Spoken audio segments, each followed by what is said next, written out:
അപ്പോൾ 30 വയസ്സുള്ള ഒരാൾക്ക് ഒരു 500 രൂപ വീതം മാസം തോറും അടുത്ത 30 വർഷത്തേക്ക് നിക്ഷേപിക്കാൻ സാധിക്കുമെങ്കിൽ 60 വയസ്സാകുമ്പോഴേക്കും അയാൾക്ക് ലഭിക്കാവുന്ന തുക എത്രയായിരിക്കുമെന്നറിയാമോ?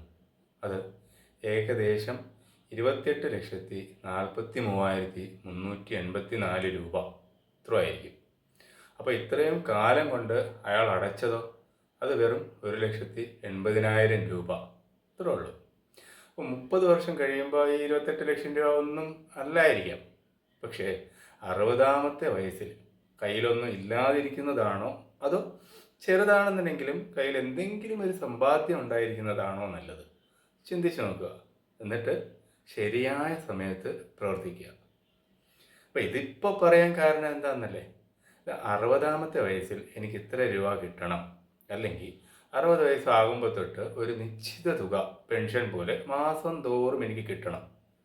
ഇതൊക്കെ ഒരു ഗോളാണ്, ഫിനാൻഷ്യൽ ഗോള്. അപ്പോൾ ഇതിനൊക്കെ വേണ്ടി എങ്ങനെയാണ് പ്ലാൻ ചെയ്യേണ്ടത് എന്നാണ് ഇനി അങ്ങോട്ടുള്ള കുറച്ച് വീഡിയോകളിലൂടെ പറയാൻ പോകുന്നത്. അപ്പോൾ ഈ വീഡിയോ കണ്ടിട്ട് നിങ്ങൾക്കുണ്ടാകുന്ന സംശയങ്ങളും ചോദ്യങ്ങളും കമൻറ്റ് ബോക്സിൽ പറയുക. അതിനാരും മടി കാണിക്കരുത് കേട്ടോ.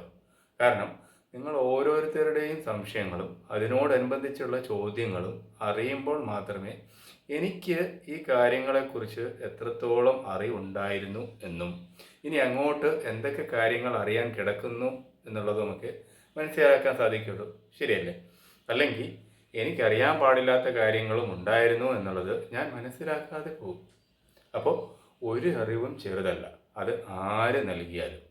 നിങ്ങളുടെ സംശയങ്ങൾ തീർച്ചയായിട്ടും ചോദിക്കുക, എന്നെ പറഞ്ഞ് മനസ്സിലാക്കുക. അപ്പോൾ നമുക്ക് ഈ ഗോൾ ബേസ്ഡ് ഫിനാൻഷ്യൽ പ്ലാനിങ് എങ്ങനെയാണ് ചെയ്യുന്നത് എന്ന് നോക്കാം. അപ്പോൾ ഇതിനെക്കുറിച്ച് പറയുമ്പോൾ നമ്മൾ മനസ്സിലാക്കിയിരിക്കേണ്ട 2 കാര്യങ്ങളുണ്ട്. അതിലൊന്നാണ് ഫിനാൻഷ്യൽ പ്ലാനിങ്, രണ്ടാമത്തതാണ് ഫിനാൻഷ്യൽ ഇൻസ്ട്രുമെൻറ്റ്. അപ്പോൾ അതിൽ ഫിനാൻഷ്യൽ പ്ലാനിങ് എന്താണെന്ന് നമുക്ക് ആദ്യം നോക്കാം. ഇത് എങ്ങനെ ചെയ്യാം, ആർക്കൊക്കെ ചെയ്യാം? ഒരുപാട് തവണ പലരുടെ മനസ്സിൽ ഇങ്ങനെ വരുന്നതും എന്നാൽ ചിലർ മാത്രം ഇതറിയാൻ ശ്രമിക്കുകയും വളരെ അപൂർവം ചിലർ മാത്രം കാര്യങ്ങൾ വളരെ വ്യക്തമാക്കി മനസ്സിലാക്കി അത് കൃത്യമായി നടപ്പിലാക്കുന്നതുമായിട്ടുള്ള ഒരു കാര്യമാണ് ഈ ഫിനാൻഷ്യൽ പ്ലാനിങ്. ഇപ്പോൾ നിക്ഷേപവും ധനസമാഹരണവും സമ്പാദ്യവും ഒക്കെ എന്തെന്നറിയാതെ ഇതെല്ലാം കൂടെ കൂട്ടിക്കുഴച്ച് ഓരോന്നിനെ സംബന്ധിച്ച് കൃത്യവും വ്യക്തവുമായിട്ടുള്ള ഒരു ധാരണയും ഇല്ലാത്തത് കൊണ്ട് പലതരത്തിലുള്ള ഗൂഢപദ്ധതികളിലും കൊണ്ടുപോയിട്ട് പണം നിക്ഷേപിച്ചിട്ട് അത് നഷ്ടപ്പെടുത്തുന്നവരാണ് ഭൂരിഭാഗം പേരും. എവിടെ എങ്ങനെ നിക്ഷേപിക്കണം, യഥാർത്ഥത്തിൽ ഒരാൾ എങ്ങനെ എവിടെ എപ്പോൾ നിക്ഷേപിക്കണം എന്ന് മനസ്സിലാക്കുന്നത് എങ്ങനെയാണ്? ഈ കാര്യത്തിൽ ആരെങ്കിലും നമ്മളെ സഹായിക്കുമോ? തീർച്ചയായിട്ടും സഹായിക്കും.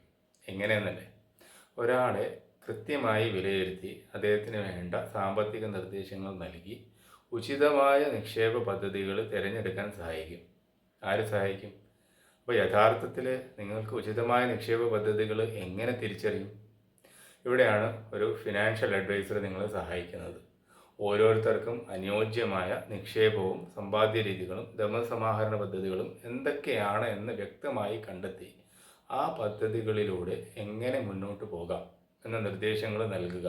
ഇതാണ് ഒരു ഫിനാൻഷ്യൽ അഡ്വൈസറുടെ യഥാർത്ഥ ജോലി. അപ്പോൾ ഇതിന് വേണ്ടിയിട്ട് ആദ്യം വേണ്ടത് ഒരാളെ വിലയിരുത്തുക എന്നുള്ളതാണ്. അപ്പോൾ എങ്ങനെയാണ് ഒരാളെ കൃത്യമായി വിലയിരുത്തി അദ്ദേഹത്തിന് വേണ്ട കാര്യങ്ങൾ മനസ്സിലാക്കി കൊടുക്കാൻ സഹായിക്കുന്നത്? അപ്പോൾ ഈ കാര്യങ്ങളൊക്കെ അടുത്ത വീഡിയോയിലൂടെ